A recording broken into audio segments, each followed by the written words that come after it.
Alright, y'all, let's have a chat. A few things have happened recently. So today's Friday. Thursday, went to go do a tow, and starter went out on the truck. Got a new starter, put it on, starter's bad. So they have to ship in a starter from California. Won't be here till tomorrow. Hopefully it will get here and it'll work fine. I'm also doing the injectors on the tow truck. That's a lot of money that I don't want to spend, but I have to because it's my moneymaker. As far as the Cabover, let's have a chat about that.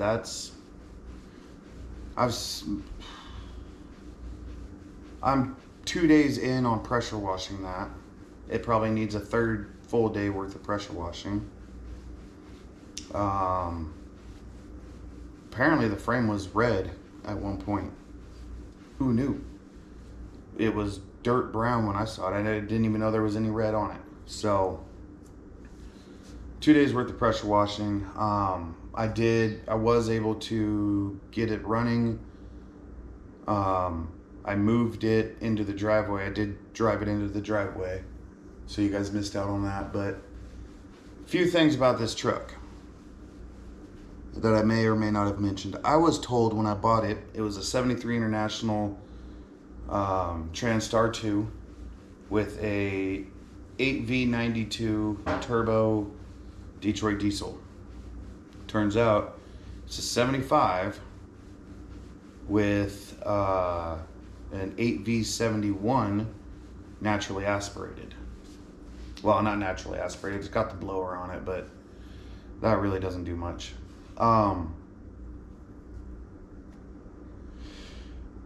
Runs great, runs amazing, doesn't even have diesel knock yet. I don't know if it's a newer motor or what, or it just hasn't developed it yet, but no diesel knock yet, so guess we'll see. The other thing is, I've been doing a lot of research on this transmission because if you look, this is the old shifter. I had to replace it because it was leaking. I took it apart, put all new O-rings in it. Not leaking anymore, but it doesn't click anymore to tell me what position I'm in. This is actually a four position selector. So it's got one, right around there's two, right around there's three, and then all the way back is four. And if you look, you're not going to be able to see it, but it says neutral 1, 2, 3, 4. Okay, so it's got 5 positions on it. I didn't know that. 6 hoses on the bottom. One's an exhaust, one's a supply, and then there's 1, 2, 3, 4. Replaced it with pretty much the same shifter, only it's for a Mac. So hopefully I can get the hoses ran properly to that.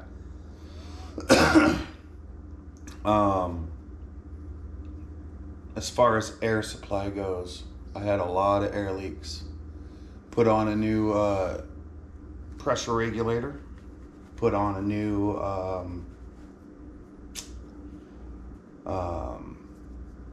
well, I guess there's 2 pressure regulators, one on the compressor, one lower down that's for the selector valve.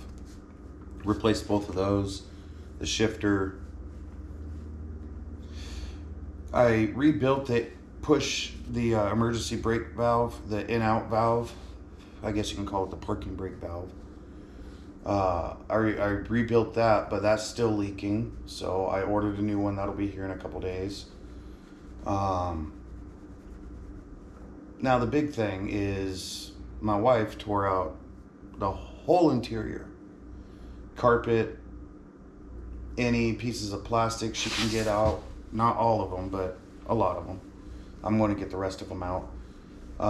We pressure washed the whole interior, batteries disconnected, so we didn't have any issues there. I'm having I'm supposed to build up to 120 PSI of air within was it 60 to 120 seconds or 60 to 90 seconds or something like that. Basically 2 minutes. It takes probably 5 to 8 minutes to build up pressure. I don't know if the pump is weak or if it's just air lines not hooked up properly. So that's something I've got to address. As of right now, the power divider is not working. It was working prior to taking my shifter off. It was working, so I think, like I said, all this has to do with just how my lines are hooked up to this. There's 6 lines that go in there, and if they're not hooked up right, things aren't going to work right. So I've got to route the wires for that and chase them, or the hoses, chase them all and everything like that. Not going to be too difficult, just time consuming. Got a lot of the rat poop out. I did get a new light dimmer switch, so hopefully I can get my dash lights working, along with like 2 new boxes of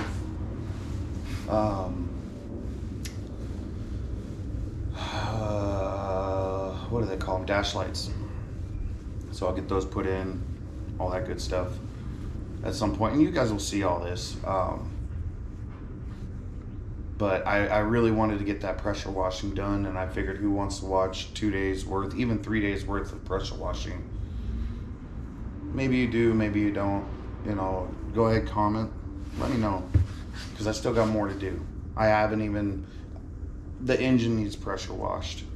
I could probably go back and still do more of the frame. Speaking of the frame, I have 2 gallons of jet black paint. And it actually is really nice paint. It's expensive paint, and it gives off a really good shine even without a clear coat. And I think that's what I'm going to use to paint the frame with. I'm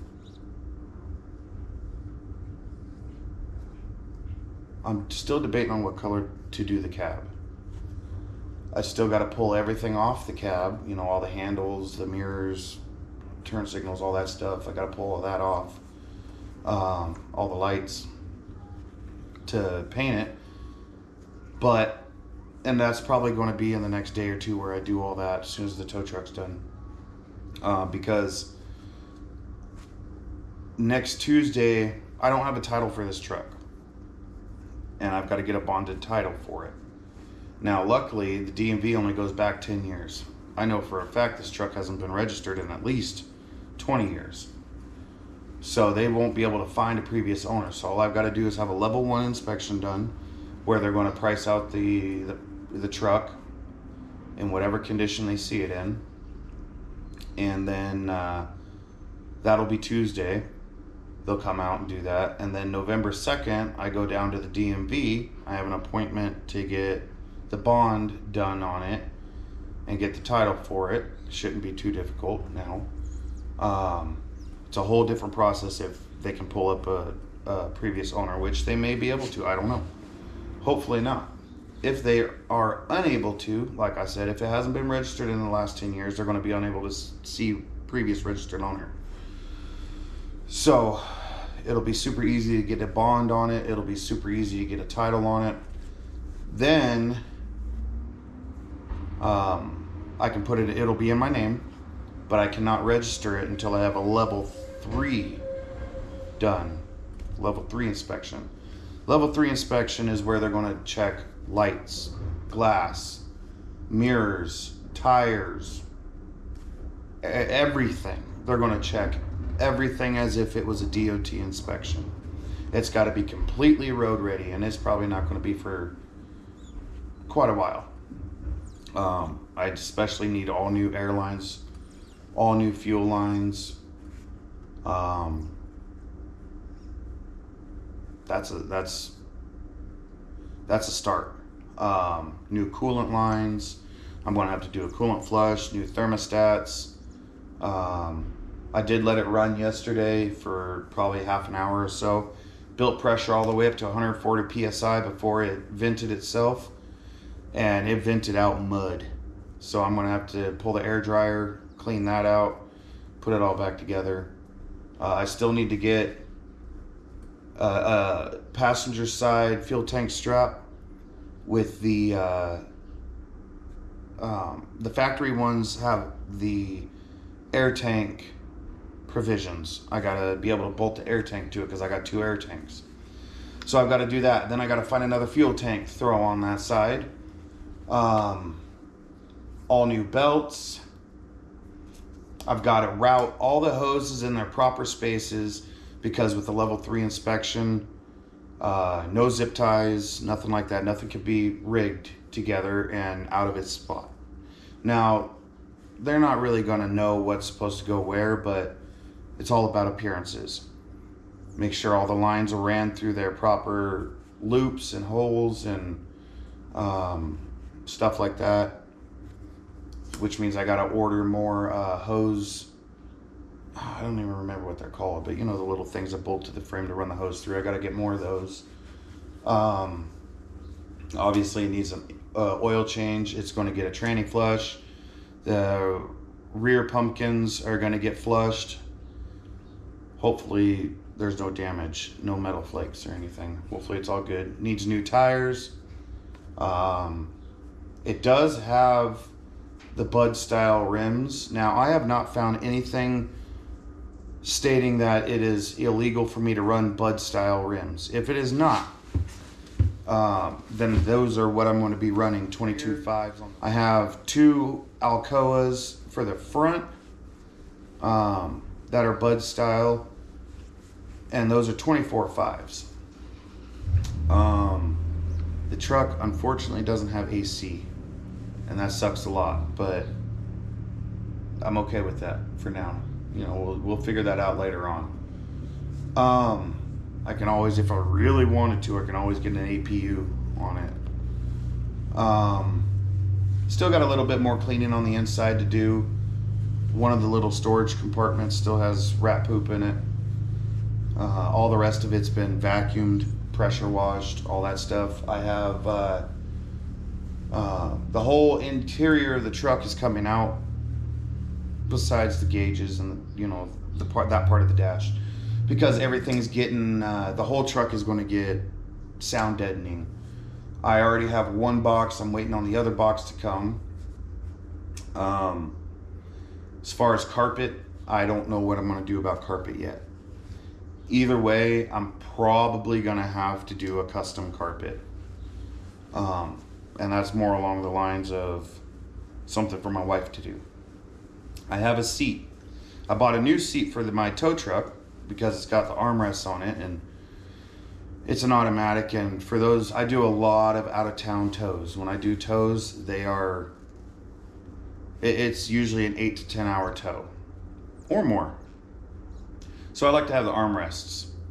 So I pulled the seat out of there. I am going to put that seat in the Cabover. It's an air ride seat.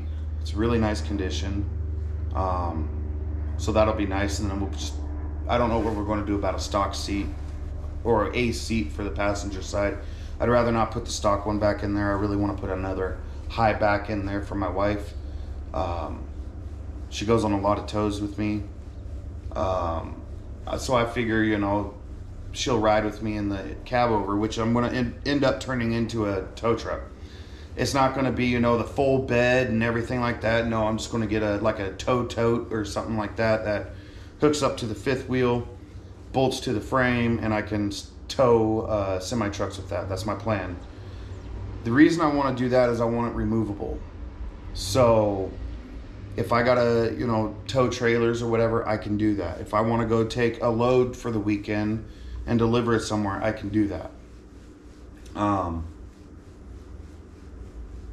A lot of the electronics don't work. And I don't think it's because, I don't think it's because they're old or anything like that. I think it's just they need to be gone through. Make sure everything's getting power. Probably replace some switches like the dash light dimmer switch. The one that was on there is broken. It's not worth me trying to fix it. I don't know anything about them. They're too old for me to try and understand how to fix them. So I just replaced it. It needs new mirrors. But that's the plan. That's, it's eventually going to be a tow truck. We are eventually going to be moving to Minnesota. That's why I'm not too worried about the AC in it. Minnesota is not really known for super hot weather. So after the inspection is when we will be doing painting of the frame, stuff to make it look good, stuff to make it more functional, stuff like that. Everything I'm going to do before the inspection is to devalue the vehicle. Taking all I may even take the wheels and tires off of it, I don't know yet. But taking all the handles off, stuff like that, finishing up the interior to yanking out the rest of the interior, which are just the little, the panels and stuff like that. Stuff like that. To make it, to devalue it. Because when they come out and do their inspection, they're going to say, oh, okay, the truck is worth $3,000. Well, I have to get a bond based off of that $3,000. So the cheaper the value of the truck, the cheaper my bond. See what I'm getting at? So that's the plan. I did finally pick up a fourth battery. This truck is a 12-volt system, and it originally ran four 6-volt batteries. I think it was seriesed to make it 12 volt. I put four 12 volts in and wired them up 12 volt, and it seems to be doing great. The one issue I'm wondering about is, so the truck will maintain, we'll say 12.7, 12.8 volts at idle. Whereas in a regular vehicle, or even my tow truck, at idle, my tow truck is at 13.5, 13.6 volts. When you give the Cabover throttle, it builds up to 13 something volts. I don't know if it's supposed to do that. Maybe one of y'all could tell me that. I don't know if that is a thing. And I've noticed a lot of people, a lot of Broken Wrenches, for example. I noticed he had just mentioned that his international Cabover was, he thinks the alternator needs replaced on it too. But I'm wondering if maybe him and I are having the same issue, and maybe it's not even an issue. Maybe that's factory. Maybe it's supposed to be that way. It's supposed to maintain 12 something volts at idle, and then when you give it throttle, start driving it, then it starts charging the batteries. I don't know. I'm hoping somebody in here with a bit more knowledge than me will be able to, say something about whether that's true or not, whether that's correct. So anyway, if one of y'all have a passenger side fuel tank strap with the air tank provisions to bolt it up to the fuel tank strap, I would really appreciate if you could send me one, or I'll even buy it off you. I don't care. I need it. I also need a passenger tank. Now, I know shipping is going to be absolutely ridiculous on somebody sending me a tank, so, if you guys have a tank or whatever, let me know. Maybe we can figure something out. But I need a passenger side tank. Other than that,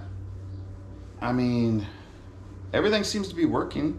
Like I said, the Jake brake works, but like I said, I drove it from its parking spot in front of the house out into the road and then back to into the driveway. So at least I know I have first and I have reverse. I don't know about the rest of the gears, which, speaking of gears, I meant to touch on this. I've been talking with Big Eddie He is out in Peoria.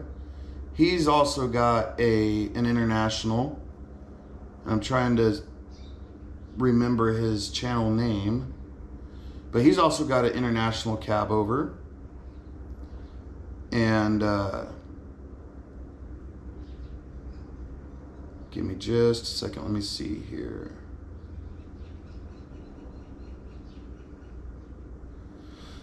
Eddie Conway. If you guys aren't subscribed to him and you like these international Cabovers, go subscribe to him.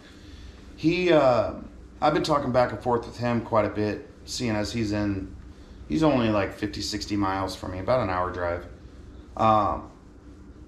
His is in a lot better condition than mine. But I've been talking with him back and forth, trying to figure out what kind of transmission I have. I cannot find any numbers on it, nothing. All I know is the selector valve has 4 spots. The truck has its normal, first, second, third, fourth, fifth, reverse. I'm sorry, it's reverse, first, second, third, fourth, fifth. Anyway, from the research I've done, the closest thing I can come to is it being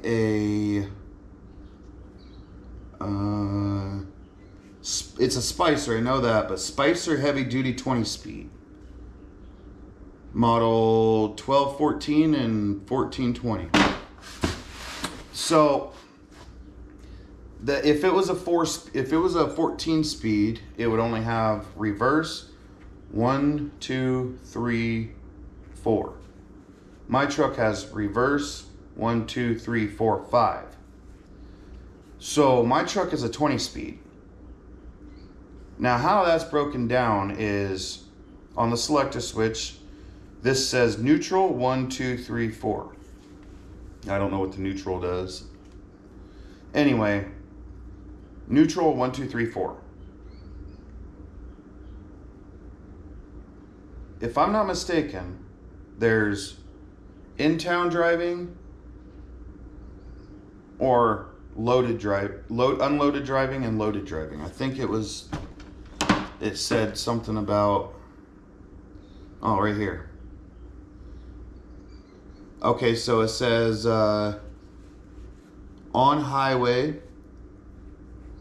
normal loads, on highway, heavy loads, and then off highway. So basically, let's say I'm off highway. I will start in first, and then I will go push this forward to second, which would actually be right there. Push that forward to second, and that puts me into my overdrive gear, leaving it in first. And then I would shift up to where the second spot would be with this pushed all the way back. You see what I'm saying? I'm splitting every gear. So basically, off highway, if I'm in town, it's only a 10 speed. If I am unloaded on the highway, it is I would use the third and fourth splitter. Yes, the third and fourth splitter, which is 10 gears. If I am loaded, first gear I'll use 1, 2, 3, 4 on the splitter, shift up to second, and then I'll just split it like normal. Third and fourth, bring it down to the third position, third and fourth. You see what I'm saying? So in towns is a 10 speed. Low and high range basically is what it is. 10 speed. We'll say lower and low range is what we're going to say. On highway, I would use the high and the higher range. Fully loaded, I would use the lower, low, high, higher range for the first gear, 1 through 4, and then the rest of the gears I would split high and higher. So technically loaded, it's 12 speed. If you don't count reverse, I'm not counting reverse in all this. Yeah, it's going to take a little while to learn, because I learned on a traditional 10 speed where you got the flip switch. So this is going to be a little bit different. Other than that, truck runs great. Absolutely fantastic. The reason it would not start before, on these motors, it's 8V71. It's got a flapper valve on the intake. And if you noticed in the video, I was pulling the emergency stop, and then I was pulling the regular stop, trying to figure out which one stopped the truck. Well, when I pulled the emergency, it tripped that flapper valve, which the flapper valve closes off the whole intake, shuts it down. Can't restart it. It's in case the motor runs away is what that's for. I did not know about that until I did some research. And a lot of those, I think the 8V92 has that same flapper valve, only it's air actuated, not cable. So you can turn it on and off. Whereas on mine, it's cable driven, and it's a manual reset. On the air, I believe it's air driven, set and reset. Mine is cable driven, set. Then I have to manually, I have to raise the cab, climb up in there, and I have to manually reset that flapper valve, basically opening it back up. And when you pull the cable, let's say this is the flapper valve, there's a pin holding the flapper valve open. When you pull the cable, if it closes, then you push the cable back. See what I'm saying? You get where I'm going with this? So I had to pull the cable back, open the flapper valve, and release it to fully, manually reset it. Runs great now. No more issues. So, fires up, dude, within an eighth of a second of holding that start button. It'll fire up. I'll show you guys here a little later. Pretty excited, at least runs and drives. So, yeah, we'll see. We got a long ways to go with this. I want to do a dual stack on it. I've got a ton. I've got a ton of these chicken lights. I'm gonna put on the cab. I'm gonna get a drop bumper on it, put them on the drop bumper. I know what I'm going to do for the rear tail lights, all that stuff. The problem is finding some tires that are not, $4,000 for 10 of them. I don't know what I'm going to do there. That's a lot of money to drop on tires, of all things. But DOT states, having looked this up, DOT states they cannot be any more than 6 years old. So I could buy used, but I'd rather buy new, obviously. As far as the cab paint, I'm just going off what's on the top of my head right now. As far as cab paint, I'm doing the frame black. That's a given. That's not changing. I'm doing the frame black. Eddie says he's got some, we'll say army green of sorts, paint for the cab that I could buy off of him. I don't know whether I want to do army green or if I just want to black out the whole truck or what. The lettering that I have on my tow truck would stand out really well in a dark color on that truck. So I don't know exactly what I'm going to do about that yet. We're so far off from putting stickers on that truck and getting it ready to go. But I am looking for parts. If anybody has parts, specifically interior parts, I'm not missing any. I just like to replace some. Like I said, I need a tank straps, the factory tank straps.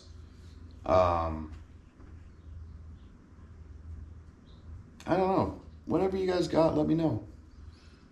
I may be interested in it. I would love to extend the frame on this truck, but I don't think that's going to come anytime soon. That's just quite a big job. I'd like to get it road ready and legal before all that. But yeah, we got a long ways to go. And I will, this is just an update video for you guys. I will be actually probably tomorrow, depending on how the tow truck goes today. Tomorrow I'll be back to, you know, working on the truck, stuff like that. And we'll go over again everything I've done, and we'll get some work done. And I really want to paint this frame so I can get the fifth wheel hitch on, or the fifth wheel plate on, mounting plate. So that's it for now, guys. I just figured I'd give you an update. I've been missing for a while, and I've been missing because we've just been power washing like crazy. Absolute just days worth of power washing, and then the interior, and my front yard looks like a scene, movie scene. It looks like, you know, a horror scene out there. It's bad. So we have a long ways to go. We got a lot of videos coming out soon. Just bear with me. You know, I don't have $1 million to put this truck back together right away. So these videos aren't going to come, you know, every day. When I start replacing parts, I could anyway. So anyway, guys, that's it for now. If you haven't already, go ahead, like, subscribe. If you want to see more, or if you want to see more, let me know. If you know, like these videos the way they are, let me know. If you want to see something specific, let me know. I know these trucks aren't common, we'll put it. They are not common. And I've learned that finding parts for these are damn near impossible. So, like I said, if you want to see anything, let me know. And we'll go from there. Talk to you later, guys.